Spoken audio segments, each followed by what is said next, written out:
Olá, amigos e amigas, estamos de volta aqui para mais uma entrevista do nosso quadro, né? O CCT Entrevista, e continuando naquela série de conversar com os pré-candidatos a governador, vamos falar agora com a pré-candidata a governadora. Estou falando da senadora Dorinha Seabra Rezende, que nós recebemos aqui. Senadora, primeiro, muito obrigado por receber a gente aqui para fazer essa conversa. Oi, Kleber. É sempre um prazer falar com você e vai ser muito bom a nossa conversa e diálogo sobre o Tocantins. Certo. Senadora, me diga uma coisa, primeiro essa decisão, né, da sua pré-candidatura, de disputar o governo do estado, a senhora que tem mais 4 anos pela frente como senadora, como que pesou, como que foi tratada essa decisão para a senhora disputar o governo do estado? Bom, Kleber, na verdade, eu estou no Tocantins há mais de 30 anos, 35 anos. Eu tenho uma vivência que veio a partir da educação e da experiência como professora, como secretária, e depois entrei no mundo político. 3 mandatos de deputada federal, senadora. E o entendimento, eu às vezes brinco que uma coisa é a caneta do executivo, a capacidade que o executivo tem de mudar a vida das pessoas, de consolidar o nosso Estado. Eu, quando eu fui candidata a primeira vez, eu tinha sido só executiva, só secretária, sido secretária, não é só, né, mas secretária de educação, eu falava que não queria mexer com política. Quando eu coloquei meu nome para ser candidata a deputada federal, muita gente chegava, às vezes para mim, às vezes para o Fernando, para alguém, e falava assim: a Dorinha podia começar como deputada estadual, ela nunca disputou nenhum mandato, e aí vai logo para a federal, uma candidatura difícil. E o que eu disse na época, e não muda o que eu vou te dizer hoje. Eu, na época, enxergava que na Câmara Federal eu teria condição iam ter debates importantes, como a LDB, o Fundeb, o Plano Nacional, e eu entendia que era lá que a caneta que eu tinha à disposição ia poder influenciar, e além do que eu fui como executiva no caso da educação. Agora, de igual forma, eu tenho um conhecimento grande do Estado, um envolvimento que eu venho construindo ao longo dos mandatos, do ponto de vista técnico e conhecendo a realidade do Estado, e eu entendo que eu estou preparada para fazer uma gestão, continuando o que está bem, mas sempre buscando aprimoramento. Então, a disposição de colocar meu nome para que o Estado possa avaliar as pessoas, o eleitor, conhecendo a minha trajetória e as condições que eu tenho, acreditando que eu posso fazer uma grande gestão, não só de ser a primeira mulher governadora, o que me honra muito, mas, acima de tudo, a partir da realidade, ouvindo as instituições, as entidades e a realidade, poder fazer a diferença e colocar o Tocantins no cenário nacional, bem posicionado.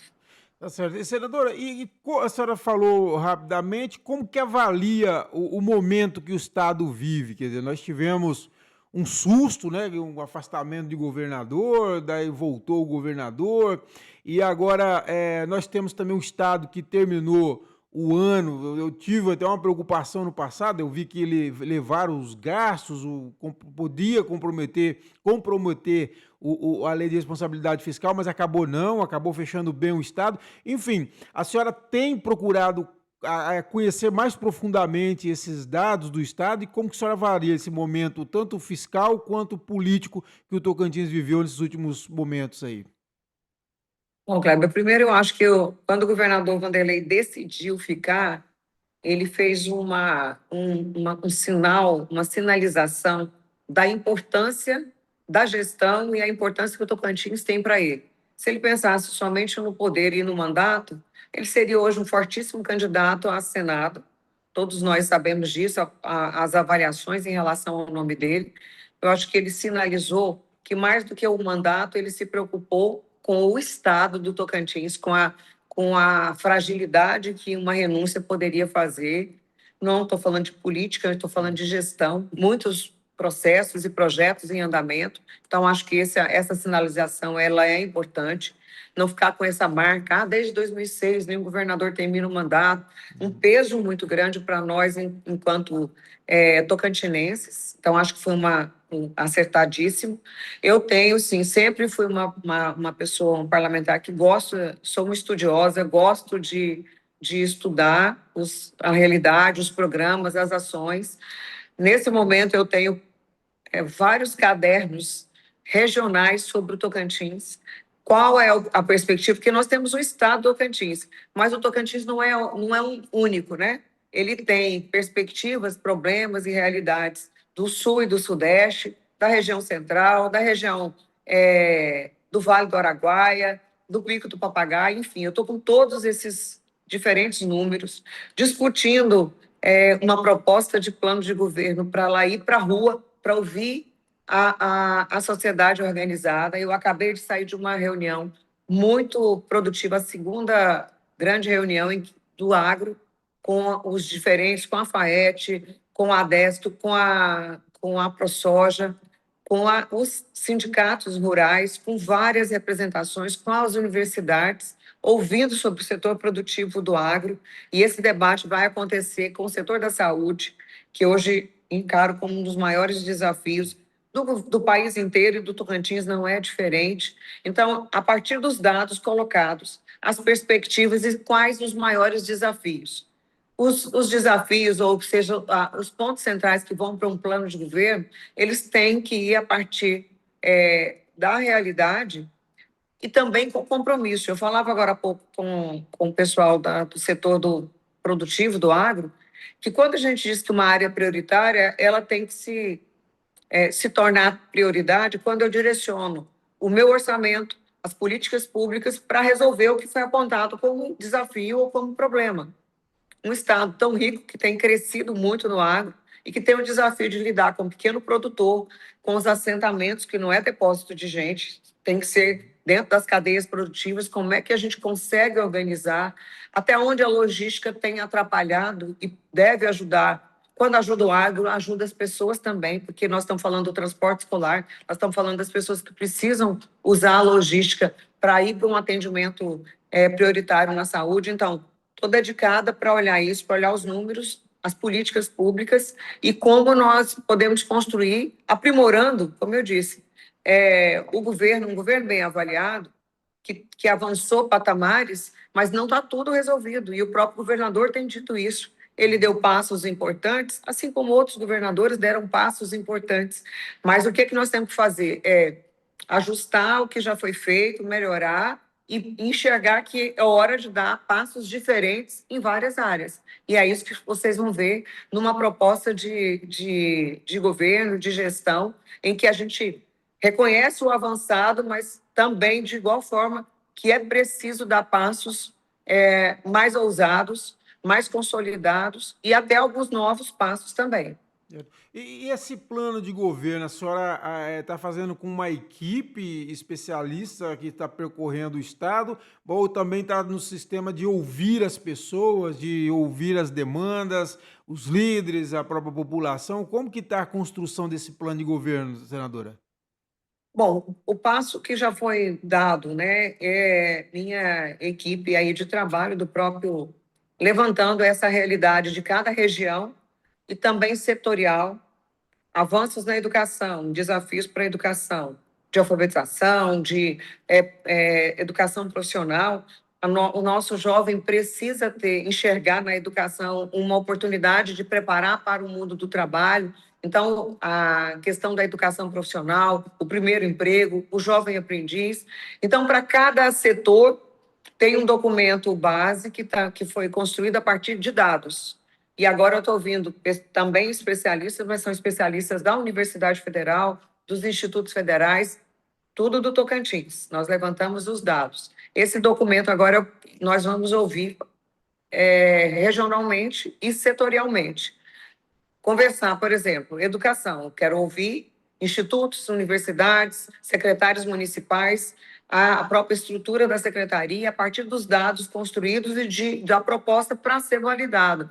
E elementos novos que a gente, no diálogo feito com quem faz e vive a área ou está na região, é que a gente pode dizer por que que uma determinada ponte é estratégica, por que que determinada estrada é estratégica, por que que investir na formação no âmbito da mineração é importante para o Estado. Não adianta o potencial que nós temos nessa área e o mapa geológico nosso tão atrasado, com uma baixa precisão. Eu preciso ter um mapa geológico atualizado, com uma alta precisão. Eu preciso saber como é que é o impacto ambiental da instalação e da exploração daquele tipo de minério, qual é a logística necessária, enfim.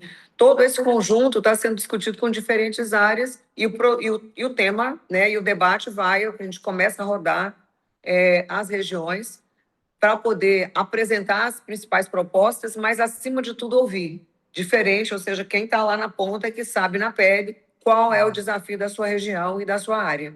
Certeza. Senadora, e a pré-campanha? Como que a senhora avalia a pré-campanha até agora? A senhora lidera os levantamentos de opinião pública, todos que têm sido divulgados, a senhora vem liderando. Agora, nasceu uma nova candidatura, que é do Vicentinho Júnior, também vem num crescendo. Existe aí o Laurez também, enfim. Como que a senhora está avaliando esse momento da pré-campanha e como que a senhora coloca a sua pré-candidatura nesse contexto? Kleber, eu acho que assim, esse momento dos posicionamentos dos candidatos, de igual forma, são legítimos, do jeito que eu me coloquei, enxergando que eu posso fazer a diferença e acredito num processo de gestão que eu possa desenvolver. Acho que é legítimo a todo o processo de construção.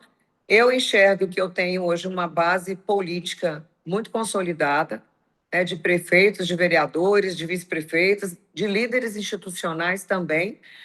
E agora, esse processo de pré-campanha é de ouvir, de consolidar interlocutores e, ao mesmo tempo, apoiadores. A política, ou seja, essa liderança que aparece nas pesquisas, a liderança política de número de vereadores, de prefeitos, do próprio governo, são importantes, mas, de verdade, eu sempre brinco, às vezes, numa fala, que eu tenho só meu voto. Nem do meu marido eu não tenho voto garantido.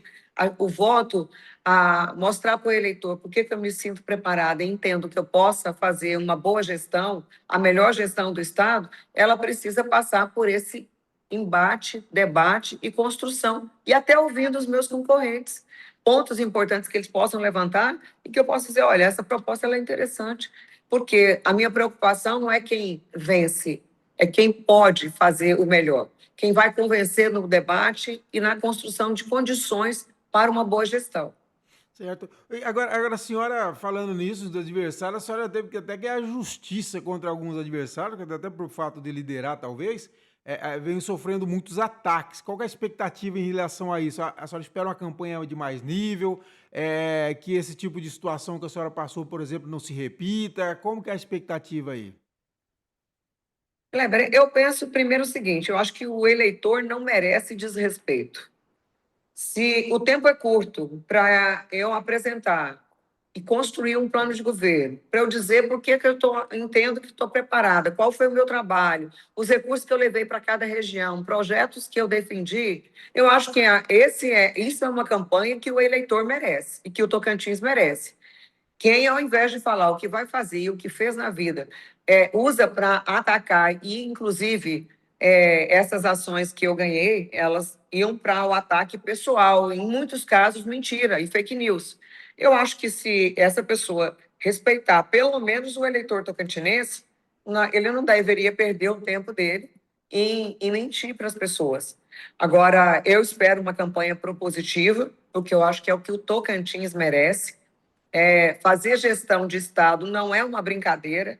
Eu não estou vendo se eu vou ganhar um campeonato de truco que eu gosto de jogar canastra.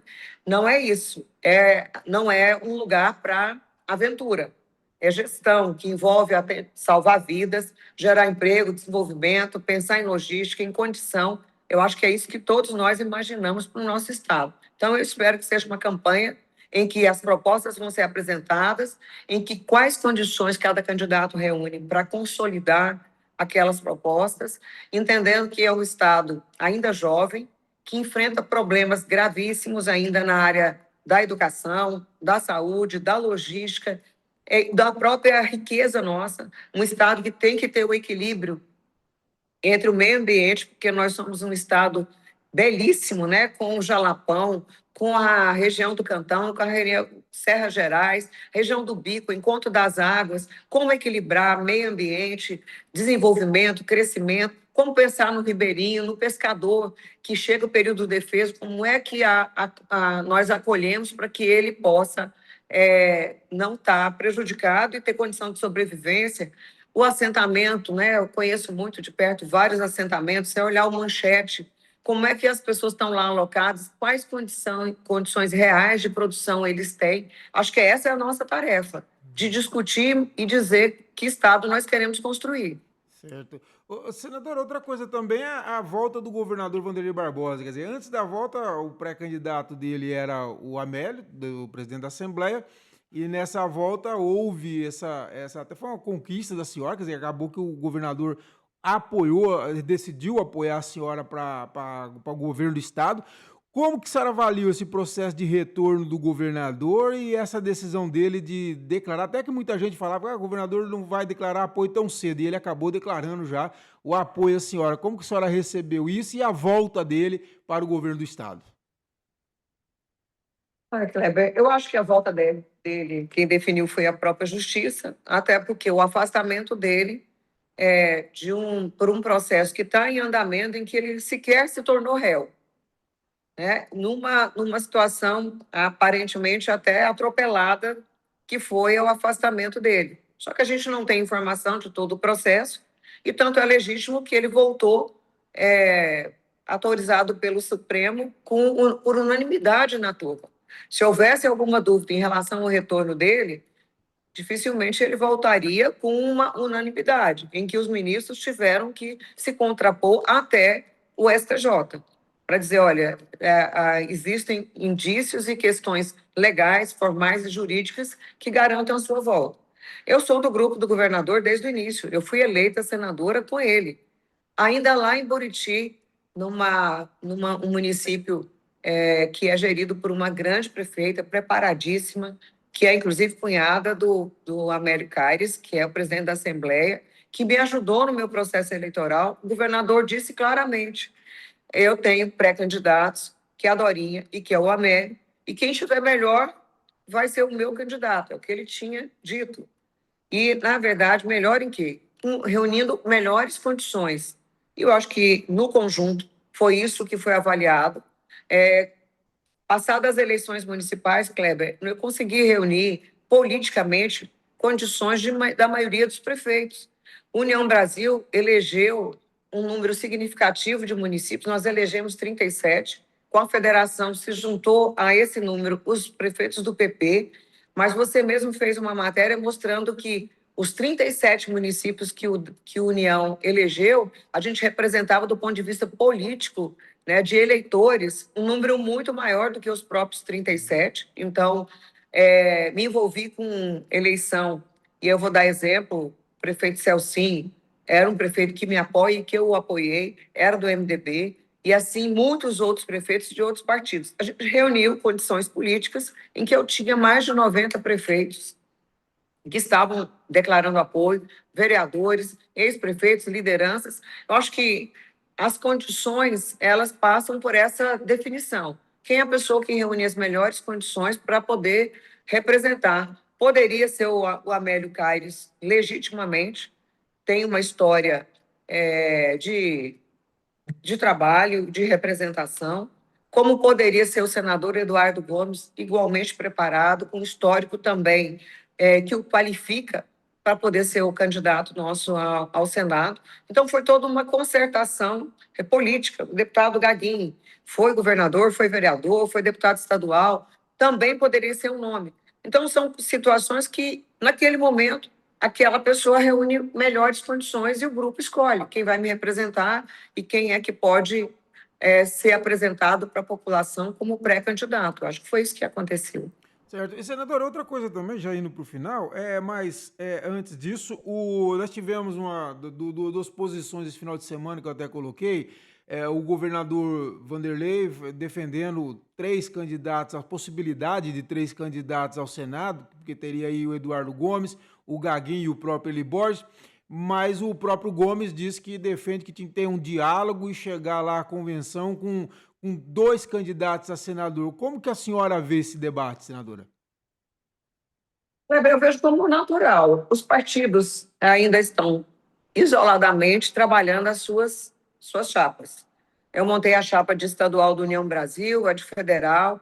O deputado Gaguinho é filiado do meu partido, é meu pré-candidato, é meu candidato a senador, legitimamente nesse processo de construção. De igual forma, o senador Eduardo Gomes, que preside um partido que também já estava conosco, já andamos nesse estado.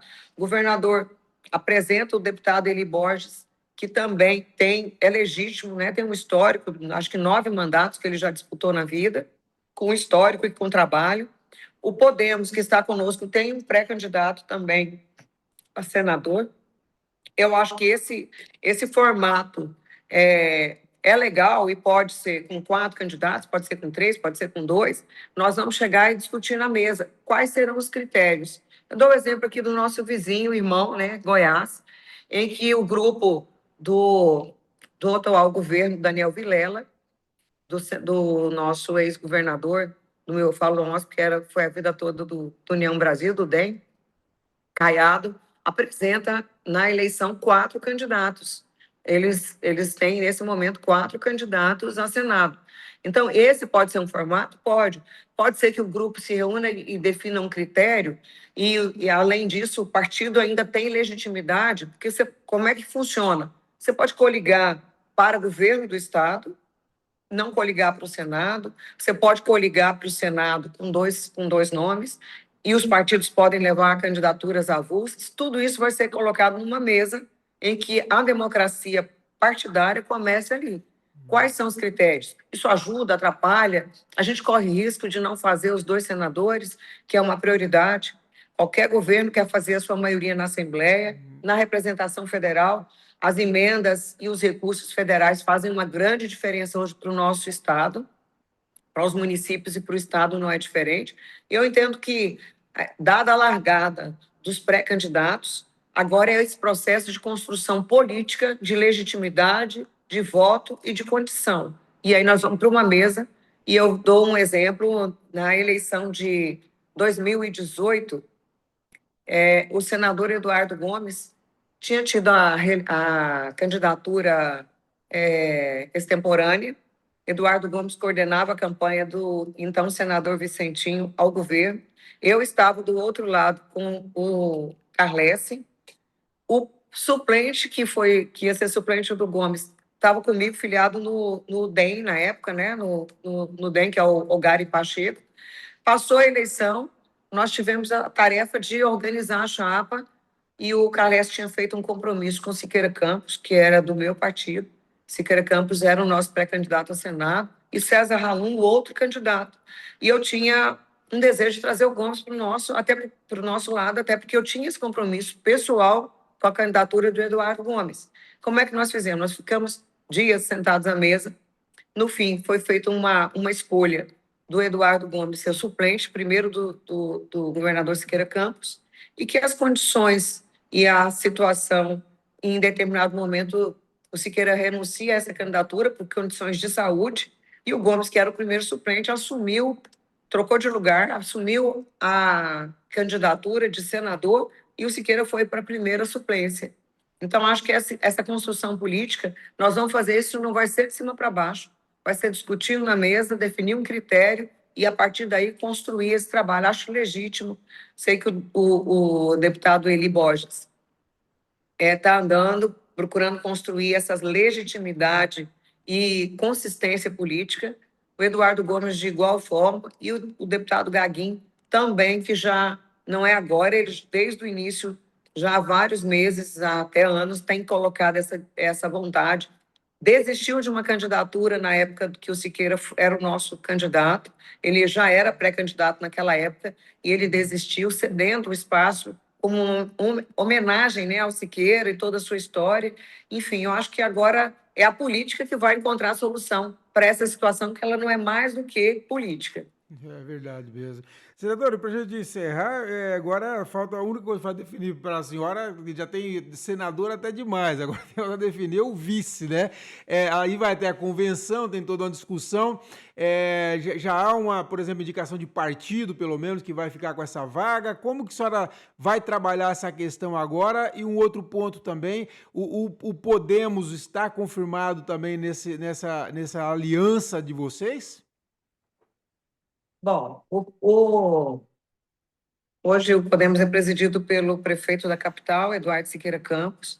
Quando nós fizemos um evento de filiação aqui na ATM, o prefeito estava conosco, esteve, assinou, né, o próprio documento, e acredito que nós vamos construir juntos com Podemos, PRD e a federação do PRD, a, o PL, né, a federação do PP, o Republicanos. Então, assim, essa construção ela está aberta, nós vamos ainda, a partir de agora, das organizações, definir esse caminho. O vice é coisa séria, né? E a gente sabe disso. Então, a representação de voto, política, de simbólico, ela está na mesa. Tem a questão da regionalidade, sim, que também vai estar colocado, mais do que partido.